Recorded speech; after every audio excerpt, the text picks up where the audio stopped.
Yo, what is up, guys? It's the Nightwing at Way of Life Esports coming at you guys with another League of Legends video here today. This is going to be the LEC 2021 Spring Split Week 1 thoughts and opinions. We had 3 days of gameplay for the LEC Super Week for Week 1, and today I'm joined here by T-Root. What's up, man? How are you doing?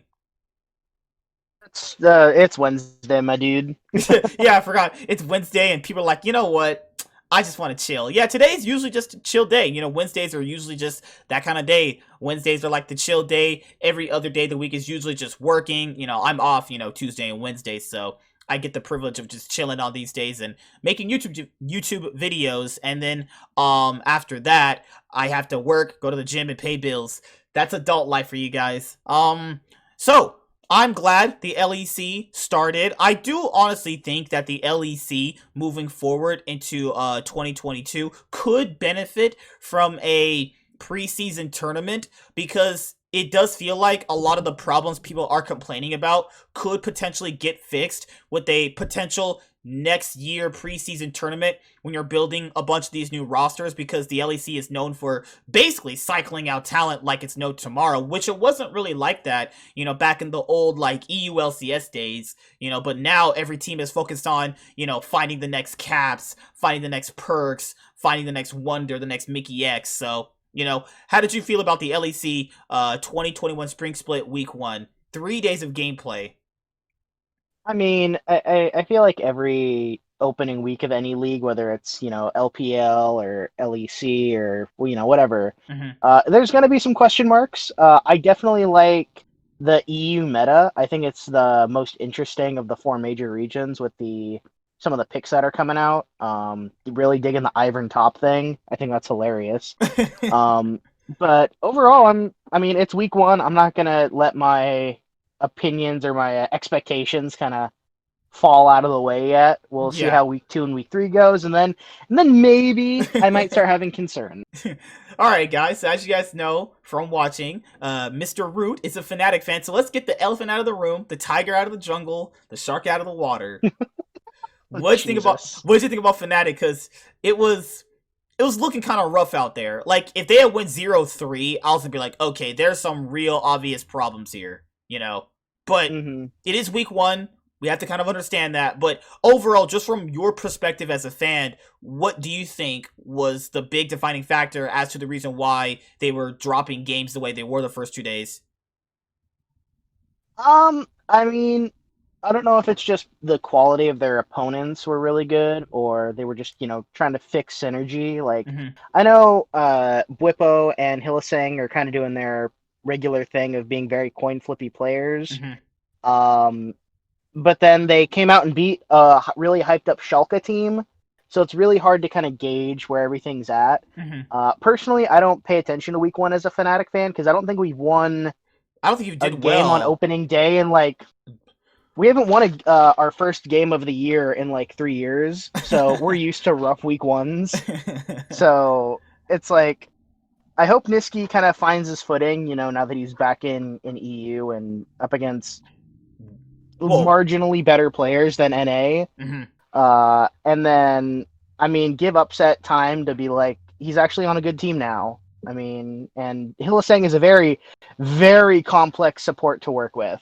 Yeah. Which so I'm not worried, but I'll give it another week and kind of see where things are from. Because usually when you're talking about like LCS, LEC, LPL, LCK, usually if you've been watching for a very long time, you can kind of tell who's gonna win by around like week 5 is when you can kind of guess like, okay, I think I know who's gonna win the split. Unless you're a fan of a team, then you're gonna say them. But it's pretty obvious who's gonna be more or less so in the finals most of the time, who's gonna make playoffs. Right now, for me, in terms of Fnatic, like looking at some of the gameplay, it's really hard to say. Like, you can tell they're not playing bad, but they're not playing good either, and that could be a problem because a lot of people had issues with how Whipple played this week. Now they did bounce back against Schalke in day 3, which I thought was really good, but he was on orange, so you can kind of take that for what it is. Upset, I think, is still better than Reckless. I know a lot of people don't like when I say that, but I think he's just a better player who's always kind of had the raw end of the stick when it comes to in terms of rosters, and they've kind of always imploded around him. I think when they faced Schalke, they definitely looked good. But in terms of the other games, in terms of a playstyle, like if you're gonna be a self-made team, then be a self-made team. Like it's the same problem I had with TSM, where like Hmm. the teams aren't settling on something right now and working on something later. Like there's nothing wrong with settling on a playstyle and then either improving on it or work on another playstyle. So if they're gonna play around self-made and he's gonna be your carry player, that's what you should be playing around. Niski shouldn't be someone you're generally funneling resources into, but I know we talked in the preseason and we were saying, Niski and Self are going to be really good together. I can see it. They are playing a little bit close together. I can see the synergy working out, but for right now, it does kind of look like they're, I guess, still figuring things out, which is weird because I never usually like the excuse of, oh, teams are figuring things out, so you can't really criticize them. I think that's kind of an excuse, personally, in my own personal opinion. But week ones are always like that. I do think most of the Fnatic fans were generally really really harsh on them. It's just like you guys generally don't ever have week ones good, and sometimes week twos, No, depending on how the no. splits goes. I remember that the 2019 LEC spring split, you guys started like 0-4. People are like, all right, the building is literally burning, what's going on? Well, yeah. Well, I mean, even if you think back to 2018 summer, the split right before they made that Worlds run all the way to the finals, I think we started off like 0-3, 0-4 because they're like, okay, how can we play funnel meta? Let's put Reckless on Janna and see how that goes. So like literally, Fnatic suck in like the first 2 weeks, and then they're like, okay, now how do we actually want to play? So I'm willing to give them some leeway. Mhm. It's really hard to tell what Fnatic's power level is at. If you look at the standings for the LEC, we're after 3 games. There's an 8-way tie for 4th place. That's crazy. Yeah, a lot of teams are sitting at 1-2, which is really weird, but it happens. I remember there was that one split where Rocat was in it, Vitality. Every team was going like 1-1 every single week. Oh my god. So like I'm used to the LEC or EULCS back in the day just being like pretty much just a clusterfuck for a little while, but looking at just Fnatic, I hope things improve. I'm never a guy to go, oh, yeah, well, they're just going to be trash. I have hope for them to still challenge G2, despite other, issues they may potentially have in the future when it comes to challenging G2, but I do think they'll eventually bounce back. I believe in Niski. I think Upset is really good. I think Hillsink is a strong player. Bwipo's still definitely coin flip player, and Selfmade's also a strong player himself. I think they'll eventually figure things out, unless they have the typical drama situations. Well, we're only going to be able to tell that as the weeks go by. Looking Yeah. at a team that surprised me was Vitality. I think Vitality's a good team. It's just that right now they're having issues with closing out games. I don't really know where that comes from because they're getting leads in games. They're just not really putting things together. Like it looks like one player is doing something, the other one's doing something, and it looks like they're all doing the right thing, but it's just not coming together, whether or not they're being decisive on Baron calls, dragon fights, macro decisions, the way the jungler interacts with the team. Because Skeens I thought he played pretty well for week one, honestly.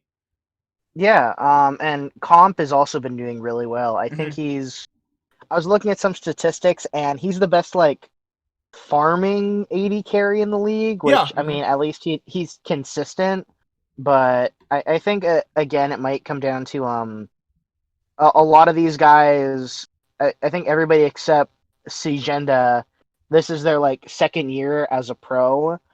So I think that there's just not a lot of that veteran voice to be like, okay, we have a lead. How are we gonna push this? So it'll be interesting to see kind of how they grow. To me, like back in our preseason power rankings, I did have them possibly as a top 6 team. Yeah, I had them right around there. We'll, Basically borderline yeah. playoff team. I do think Melissa is also pretty good. Like, I could see this guy Yeah, being a yeah. top 4, top 3 mid laner at some point. Let's get the other elephant out of the room, Astralis. So, yeah, this team sucks. Yeah, this team's fucking trash. I'm sorry. I know it's week 1, but they look extra bad. Outside of, like, Zanzra and White Knight, outside of, like, those two specifically, because White Knight did stand out in a couple of the games in some scenarios. Zanzra was, like, just basically 1v9 carrying the team. This team sucks. This team is garbage. their bot lane is I don't want to call them washed, but Wait, Jeskla and well, hold on. Promiscu are like, They got an MSI yeah, finalist over there. They got an MSI champion in oh, Promise Q. yeah. Well, saying Promiscu's an MSI champion is saying base. It's like saying Based Yuna is an MSI finalist that one time CLG went to finals just because he was the sub listed. Oh my It's god. like they were really good in EU Masters, and that's why they got picked up because of how good they worked together. But Jeskla just he never looked that good when he was on Excel. Then again, no one looks good when you're on Excel. Yeah. So I honestly Nuke Duck and White Knight I think are the two carry players, but you're kind of putting a lot on the two of them to carry. Hmm. And I'm really surprised that Nuke Duck kind of stuck around for this. I would have. I feel like he might be close to retiring. Honestly. It's one of those things where like the LEC has quite a bit of talent. I personally think where you don't really have to use Nuke Duck anymore. Arguably, I still think he's a serviceable mid laner now, but he's getting into that Mm-hmm. pole belter phase where it's like he doesn't make good teams better, but he makes bad teams. He doesn't make good teams better, and he makes bad teams competitive. Passable. I guess yeah. Yeah. Um, Looking at SK Gaming, I think SK Gaming are just a discounted Misfits. They just are. They to me they look like Misfits, except they're just worse. And I think a lot of the games SK Gaming could have won. Is Treats was just literally I don't know what that guy was trying to do, but he was basically trying to run it down as hard as he could because Treats played like crap. Well, again, I think uh, strength of schedule wise, SK is hard to like get a good idea of because here was their schedule. They beat Astralis day one, Hmm. got waxed by G2 day two, and then got waxed by Rogue day three. So it's like it's hard to tell where SK is at. I Hmm. listened to the pre-seasons, like the pre-week one episode of Euphoria, Hmm. and Dracos and Cadril had nothing but good things to say about all the rookies that SK is bringing Hmm. in. So I'd like to see how they do versus, like you said, against a Misfits or a Mad Lions, and see like, okay, where is this team actually in terms of like compared to middle pack teams? Because if your week one is up against the two best teams in the league right now, and Yeah, I then mean most people have Rogue as like Astralis, a third place team anyway. mhm. So it's hard to tell where SK is. I do think that there are a lot of good things. I think Trimby in blue showed a lot of Oh, they have promise. Treats. They have Treats. Trimby's on Rogue. Treats, that's right. That's right. Happens. Treats and blue. I think they're both showing some good promise. I want to see them, have a good game, a competitive game, Hmm. and then we'll kind of see where the chips land on them. What's that saying? But yeah, Land as blue the I think chips may is fall. yeah, but blue I think is might be a front runner for rookie of the split. I was gonna say Vitho because with Misfits, I think Hirt and Vitho actually look really solid. Kabe and Vander's Hmm. bot lane looks pretty solid, and was it Razork? They had a really solid team there. I could see them potentially if the weeks are good for them and they start with a winning streak and how they've been playing in this week one. I could see them creeping into that fourth place spot over Mad Lions actually because they looked better than Mad Lions for Misfits honestly. Oh yeah, oh yeah. I was really impressed with Misfits. I mean, even just rewatching some of the games from the Fnatic side because Fnatic fan, I watch their like YouTube highlights even after I watch the game. Oh Just my kind of god. Same here. just to Same kind of here like too. hear the because they'll do their own like version of mic check where it's like, okay, here was like our own kind of like Hmm. voice comms kind of to see where things are. And watching VTO, watching Hear It, hell, even watching Kobe, they were all really good, and I'm really impressed with how Misfits is looking.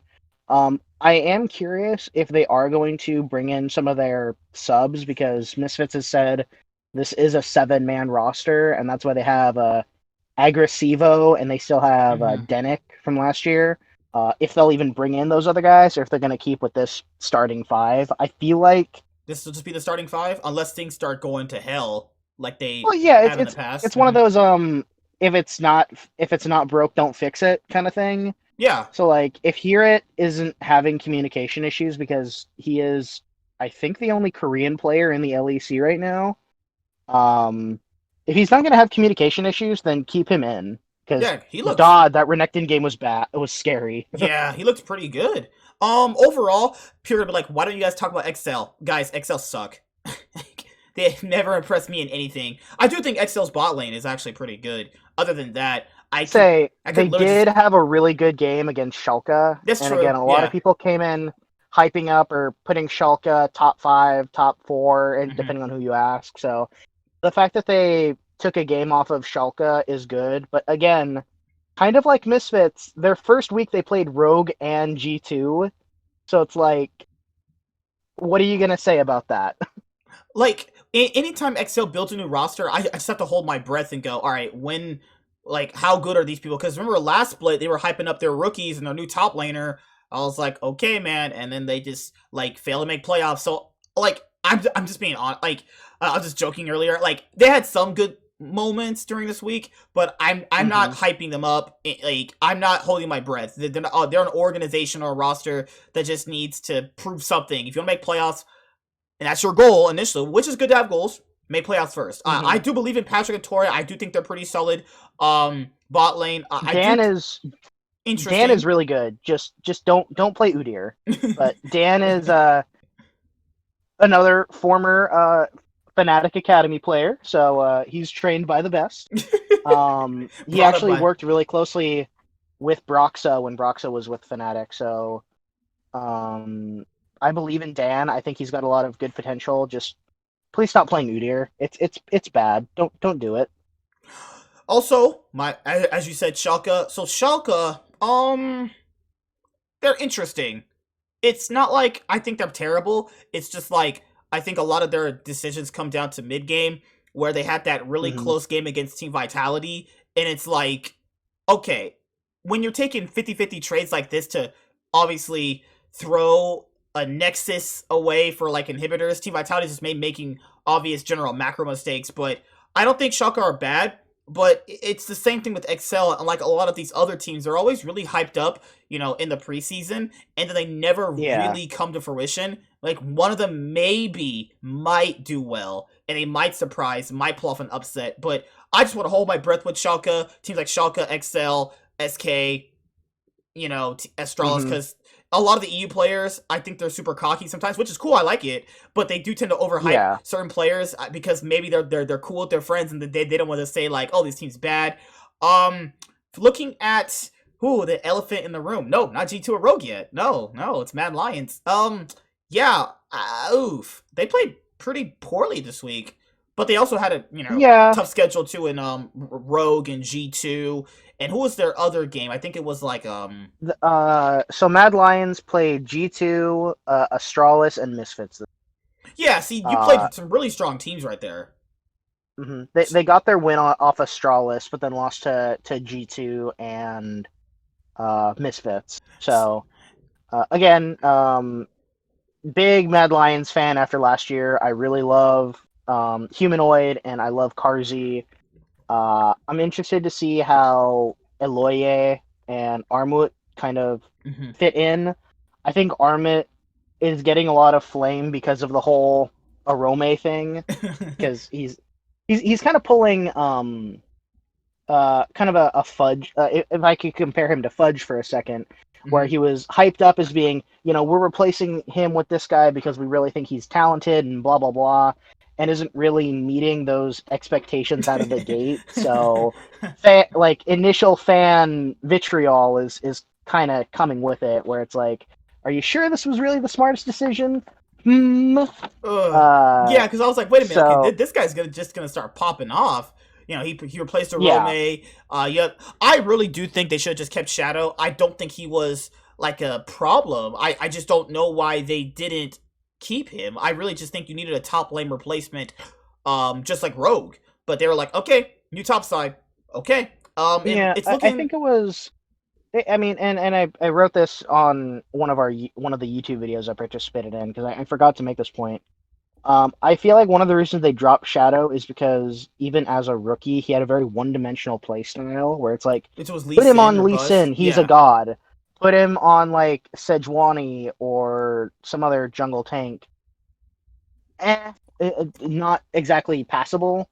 And I think that there was a lot of questions going into this year with the item changes and everything. Like, could Shadow adapt well. I really think Aloye, because he was the best jungler in Spain at the time with movie star writers. So he has a lot of potential. I think he is more flexible than Shadow is, so I understand the need to replace him. I was really sad though. There was a rumor going around that Shadow was going to go play in China because he actually is was taking up an import slot. He is a Chinese resident. That's crazy. So I would love to see Shadow get picked up by an LPL team. That's that's crazy. Like that reminds me of when people revealed that Gimgoon was an import. I was like, okay, yeah, what? Thought that was just a bad Chinese top laner, but no, it turned out he was a shitty Gimgoon was import. Korean. Yeah, Gimgoon was Korean. I was like, okay, you can win worlds with anything. Then at that point, It's like back when who he was like if you look on like Lolpedia, it says he's a French citizen, but he has Korean residency. So it's like for a while he was an import slot. it was like, god damn. Like, did you guys really just have no money? You could have bought a player. You could have bought a fucking dude off the street. Probably play better than that. Well, I mean, who he's really good now. He just wasn't a good mid lane. It's crazy how like he's 100 Thieves of support when he was their mid laner at one point when he left CLG. It's crazy how these things go. That's beyond me. Was he? Yeah, remember he was on 100 Thieves for mid lane until they swapped him out with Fate God and Rio. Remember? Not Fate God or Saligo. Remember? Honestly, no. I unless it was like in It was in 2019. 2018. Remember how like 100 I Thieves thought had Bang? It was no, that was 2019. no. In 2019 they had Ryoma. No, that was last year. Yeah, it was 2019, right? Oh yeah, you're right. Yeah, 2019 they had who he 2020 they had Oh Ryoma. Sorry. shit. Yeah, I got the years mixed up. Okay. Yeah, in 2019 I didn't pay attention because 2018 was that weird 100 Thieves with like what was it? Third place Someday Meteos, Ryu, Cody Sun, freaking reunion and shit. Afro. Yeah, yeah. It's like second place in spring, and then they went to Worlds, but they left behind Cody Sun or whatever. NA just casually just making horrible decisions. But now the last two teams are Rogue. We'll start there. Rogue looked really good. I mean, and also so did G2. I think Mm-hmm. if you said one of the other teams played better, I think it's fine. I do want to say Rogue might have looked more impressive by their schedule because you had to face Fnatic, which is always going to be a tough task anyway, because most people would probably have Fnatic winning the game anyway, and Rogue looked really competitive in the series. I think that Hansama looked great, and so did Larson and the rest of their top side. It's hard to really guess how Trimby is going to progress as the season goes, but he didn't look terrible, so that's good. You know, I don't want to put too much emphasis on their rookie support yet because there's not much I can really gauge based off 3 games, but Otawamne looked like a solid force in the top lane, which is what they needed. Inspired and Larson played really well in the 2v2 mid. So that's pretty much how I see Rogue. There's not much to say. They played really well. I mean, they played great. It's just like I think they performed better than expectations because you have to look at their strength of schedule. They had to play against Fnatic also. Yeah, comparing strength of schedule, so you had Rogue beat Excel Fnatic, and then they beat SK versus G2, who beat Mad Lions, SK, and then Excel. So it's like there was a little bit of overlap there, so you could technically like gauge it game for game, like which team kind of rode an advantage faster or harder. I do think in some cases Hans Sama was performing better than Reckless, and there are even times I thought Larson was doing better than Caps in some That's games. true, actually. Yeah. So I'll be interested to see kind of if I had to power rank everything, I probably would put Rogue One, G2 second, only because I think that if you look at Inspired, Larson, and Hans, they played better than Yankos, Caps, and Reckless, arguably. This isn't me like just discounting G2 because fuck G2. This is like Secretly like that, by guys. the numbers. by the numbers, I think that Rogue just looked good. Looked better week 1. Now I mean I'm just looking ahead at week 2. It'll be interesting to see how some of that shifts, if at all. Do I'm actually curious when G2 and Rogue play each other for the first They time. play for the first time in week 4. So if they stay Oh, undefeated, they're gonna be what, two teams at 5-0, roughly, somewhere around there. uh, it would be 7-0, Yeah, you're right. Yeah, sorry. actually. Oh my god. Talking Which, about G2, I think G2 looked as good as people expected. I mean, I yeah, think Reckless, just for this week, I'm gonna give him a pass for playing passive because there was a lot of expectations for him to do well immediately. You saw him playing like more safe than usual. It was like, okay, I understand. Like how it happens with new teams. It apparently looks like he wants to take things slow and get integrated into the team. As someone who likes G2 hmm and I'm one of their big fans, I personally think that Reckless, he does offer a lot. And looking at their voice comms that I watched on YouTube, didn't look like most things changed. It just looked like they got a better ADC. yeah. It Did you wasn't did you really. watch the? What happened? Gonna say, did you watch the mic check that was just put out by the LEC? It just Not opened yet. on Yankos, just flaming Reckless. Oh my god. I need to watch it after this video. I was just thinking, like, they didn't look any different, though. I mean, you could tell there's some slight differences in their gameplay where it's really hard to tell, like, what playstyle they're gonna have. They might just be a standard European team with star players in positions, but it did look hmm like that. People were kind of questioning, how strong is Mickey? Like people, they were basically saying like Mickey X made Perks look better. It's like no, he's just a really I good mean, support player. I'm not gonna say 100% true, but I do think there was some like there is some argument there to be made that Mickey made Perks look better than he actually could. Yeah, it's true. Uh, because yeah, Mickey is a great support. He can play tanks or he could play like I honestly think he's one of the best Pike players in all of LEC. Hmm. Um, so I do think that Mickey himself made Perks look fantastic. Like, not to say Perks doesn't make himself look good, as is. I mean, Hmm. even if you look at some of his Zaya games, where he would just like destroy other teams. I do think that Mickey will do more for Reckless than Hylissang did, and we Vice could versa, easily actually. see, I was gonna yeah. say, like, So, I think even the switch from Reckless to Upset, I think Hillsang and Upset fit each other better than Reckless and Hillsang did. I think Upset just complements Hillsang mhm, better. You like, I even saw it in the Fnatic games. Like, this is a better bot lane. I think it just needs yep. time. And the same thing with G2's bot lane. I think Reckless got a support player that fits his playstyle, and I think it'll just be better with time. Like, looking at G2 overall, I mean, they started out just like most people anticipated. They're literally power ranked to win the split. So hmm not much I can Yeah. really say personally. Like, it would be really crazy if they started just randomly dropping games. Like, let's say the next few weeks just start a 0-4 loss streak. Oh my god, that'd be insane, wouldn't it? Would like to see Reckless not, like you said, play a more aggressive AD carry. Like, he played 2 games of Jin and 1 game Some of Sivir, yeah. where it's like everybody else is playing Kaisa, Aphilio, Samira, Hmm. like, or hell, someone even played like Kabe played Vayne. Like, seriously, I want to see Reckless play Vayne, please, just once. Like, I think it depends on which style you want to show. Like, if he's only gonna show like one ADC style right now, depends on how you power, like how you determine that in terms of levels of hmm strength. But I don't want a passive Reckless. I really don't. I was very harsh on him on Fnatic when he was passive compared to like other traditional hard carry ADCs. Obviously I'm super consistent with how I kind of look at teams.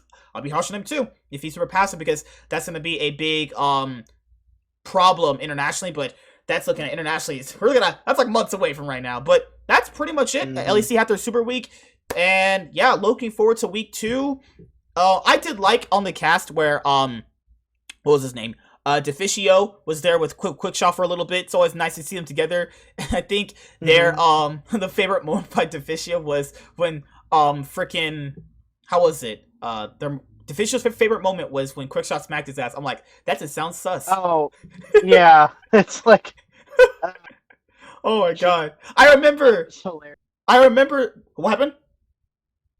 Oh no, I was just laughing because I watched that whole duo queue segment. Like, I didn't watch it on the day. The LEC put it out as a separate like pre-show clip. You can just like watch whenever, Hmm. and it was just like Deficio debating. Okay, what was a more impactful moment? Me smacking his ass or him kissing me? And it's just like, oh my god. Oh yes, more sus in our lives. That's what we need.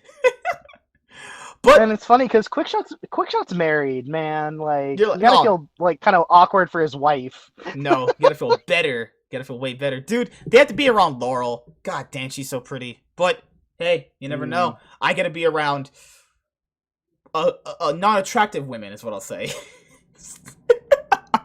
Alright. Yeesh. Oof, God, yeah, it'd be rough out here for your boy who's now single. You know, I'm rich, successful, you know, tall, good looking, you know, but I guess for some girls that's a turnoff. It's like, okay, you know, hey, No, I mean, the issue is you have not just one but two YouTube channels. there you go. See, I could have YouTube fame. You never know. See, it's like, hey, I'm popular in YouTube fame. They're like, what the fuck? That's the deal breaker right there for some people. Hmm. But that's pretty much it. I think we had a pretty good episode right here. As you guys already Yeah. know, I now have people to do this stuff with, so it's not just all on me. Last year, oh, it was so taxing growing the channel, doing all the content, doing all the branding. I have my main channel where I do all the content, the branding, everything. So now it's nice to obviously have people here to alleviate and definitely counterattack my points too, because there was a lot of points in past videos for past years that I couldn't tackle on because, you know, that's the problem with always being by yourself, is that you might not tackle the other side because it might not just get brought up and there's no one here to really, you know, counter your points. And it's been nice having you, man. Anything else you want to say as a Fnatic fan for the Fnatic fans that'll watch, because obviously Fnatic is a big brand. Anything you want to say to them? Hmm. I mean, keep the faith. We've been in worse positions before. Okay, Like, that's a if by like, I know that kind of sounds like that's the CLG excuse, but like, unlike CLG, we actually have results. So see, that's something though. That does say something. At least if you have the faith that way, then it works out. yeah. And that's pretty much it, guys. See you guys later. Like, comment, subscribe. Most of all, enjoy. I'm the Nightwing. Way of Life Esports is signing out, guys. Peace. You guys have a great day.